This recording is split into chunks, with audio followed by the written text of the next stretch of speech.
Chỉ cơ Giêsu, chỉ cơ Giêsu, chỉ lấy tiếp nhu bị tuổi lên, chỉ lấy min lấy bluộc lấy câu chân, chỉ cầm rễ lên năn cầm mồm. Chỉ cơ Giêsu, chỉ cơ Giêsu,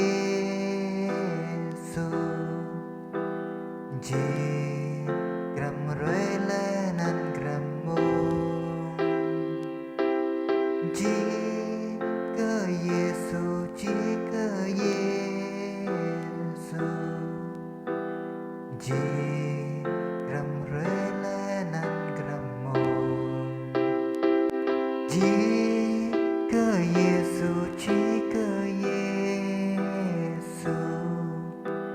chỉ cầm rễ lên năn cầm mồm. Chỉ cơ Giêsu, chỉ cơ Giêsu, chỉ cầm